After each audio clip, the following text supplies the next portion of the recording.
Goddess blessings. Okay, so here's the deal. I'm really being called to make these videos more often, and I thought, well, maybe if I try to make them every Wednesday after I get back from the shelter, it'll give me a schedule. And it's not. I'm not doing this because it's easy, or I want to sell my book, or I want to be a star, for a minute.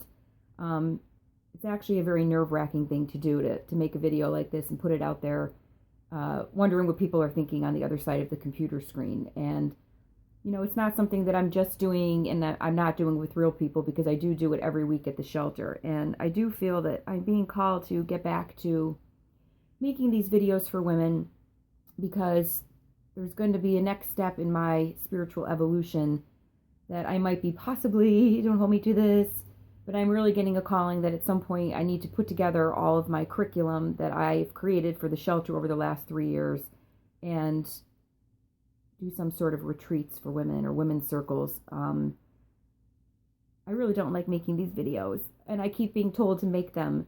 And I'm not saying that to be mean or, weird.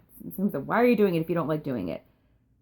Because it is testing me. It is testing my fears. It's making me walk into my fears and do things that are uncomfortable to me. I hate editing my books, putting that together. These videos are, challenging to make and then get onto the computer. And, it's not the fun stuff. I like the fun, creative stuff of doing the writing and creating the artwork and that type thing. But again, sometimes we have to do things that are part of the plan or are not necessarily the pretty part of the plan.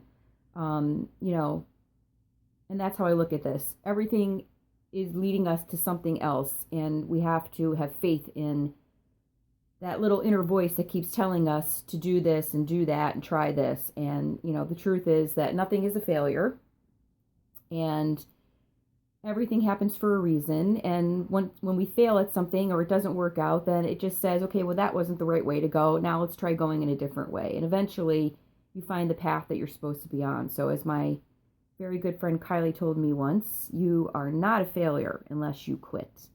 And I hold on to that daily in my life now as I expose more and more of myself and put myself out there. And I think the scariest thing is not that I don't believe the things I'm saying, but that I wonder how, other people think, well, who do you think you are? Do you think you know more than I do, or that your spiritual path is a higher spiritual path? And of course, the answer to both of those is no.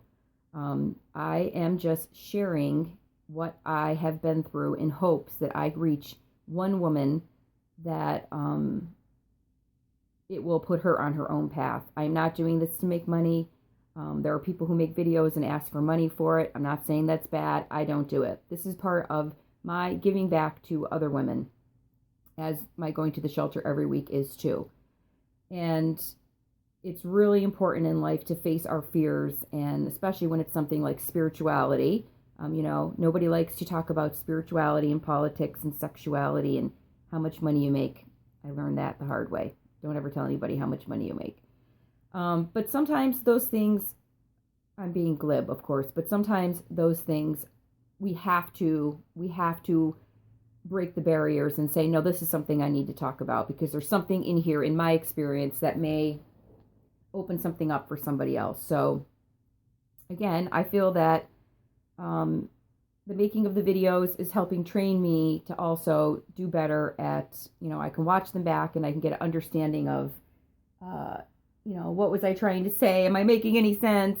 How would this work if I ever decided to lead women's retreats one day? And, it's all baby steps, baby steps, baby steps. And that's all we can do is, be a baby stepper. And so what I'm going to do is read you something that it's actually going to be in my next book that I'm working on putting together right now. And then we'll have a little discussion about it. So this one is called Goddess Hair, as in hair, Do's and Don'ts. Bad hair days are quite possibly the kick in the pants we need to remind us to worry less about the outside and how it's viewed, and more about the inside and how it's reflected outward. Your hair never saved a life, soothe a soul, held a hand, cried with another. Your hair never donated her time to charity, hugged a hurting heart, planted a tree, advocated for Mother Earth. Your hair never wrote a poem or a song that spoke to many, created art that touched someone to transformation. Your hair can't compliment another woman and make her feel special in the moment. Forget the hair, don the crown. Go out and find your place and your way to give back in this world. We need women who know how to do the hard and holy work of saving souls, their own and those of others who need an ear, a hand, or a heart to open to them. So, don't really remember what prompted me writing this. That's kind of what happened with everything that I wrote that's going to be in this next book. It was definitely like an almost 2-year period of my life that things were just flowing and channeling out of me, and I really didn't have to do too much except just sit down and let it all come out. But obviously, this is a really, cutesy but good analogy, because there's probably not a woman on this planet that hasn't worried about her hair incessantly, including myself.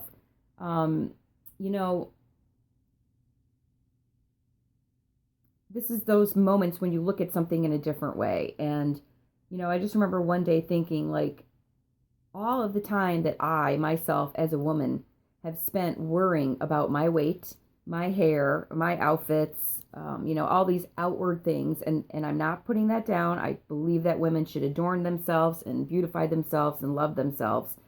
And that is a part of it. But the problem comes in when things become obsessive for us. And if we are spending too much time on something that's taking away from our life or not bringing us joy. So when we obsess about these outward things, because as women, we are raised in this society from the very beginning where we're taught that the most important thing about us is what we look like, and if we are pretty, and if other people see us as pretty. And I just think about all of the time I spent beating myself up, not thinking that I was pretty enough to go somewhere or go out for this particular night, or, oh, you have a pimple, or hair's not coming out right. The list is endless. And all of that time could have been spent doing what I now see is the most vital, important thing in this world, which is, am I being a creative person? Am I expressing myself and telling my story in some sort of artistic way that will open the door for someone else to do the same? And am I serving? Am I serving another woman? There are so many ways that we can serve other women. And you have to start by saying, what is my passion? What's important to me? What lights me up? And then you have to say, what is my darkness? What is my shadow? What is it that what area of my life am I not healed in yet? And how can I take my passions and my joys and use them in a way that I can help heal and look at my own shadow as I'm doing it alongside other women. There's children's hospitals that you can donate your time to. There's women's shelters. There's teen centers. There's homes for the elderly. There's so many ways that you can donate your time. And I think it's great to give money and take food and all of these things, donate your old clothing and all of this. But the most important thing to give is your presence and your time. And a lot of times we think, just like we're afraid to go out because our hair doesn't look perfect, we're also afraid that, well, we can't do that because we are not healed. How can I help heal somebody else but I'm not healed? I still haven't figured out my own issues, never mind be there for somebody else that's going to talk to me about something very intense, like they were sexually abused, or, they spent a part of their life homeless, or that they don't have a lot of money to live on, or, an elderly person that maybe is only making sense, every third sentence. What can I do for somebody like that? And the truth is, what you can do is just be present. There's nothing more powerful in the world than being present for somebody. And presence does not mean that you have the answer, because we never have the answer for somebody else. It just means that we listen and maybe ask a few questions that turns the person back toward their own questions. And, you know, the other thing is I'm also leaving out the great mother, and that is Mother Earth. And there's so many things that we can do as far as making the environment a better place. And I won't go into all of that. We all know the things that we should be doing and not doing in our environment. There's so many organizations out there where you can donate your time and your money to making the earth a better place to live on and being grateful for the earth.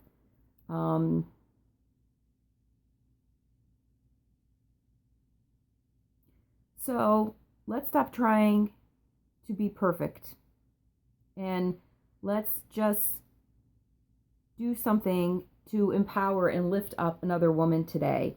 And let's start facing our fears and going out, on a bad hair day. Let's start facing our fears and going out and not putting makeup on. Let's get out there and start living life in the outer world, but always coming from our inner world. There is a whole universe that lives inside of you. There is not another single energy entity on this planet, in this universe, that is similar to you. The magic of that is amazing. You are more than your hair. You are more than your body weight. You are more than the kind of clothes that you can wear. Inside you is so much magic and beauty that you could be sharing with another person. And when you share it with another person, you are also sharing it with yourself. You're allowing a piece of yourself to be put out there in the world. So you're giving and you're receiving, and you're receiving and you're giving. And this is the circle of life. So I'm going to end with that there and wish you all a very blessed inner heart day, and, here's to that. Goddess blessings.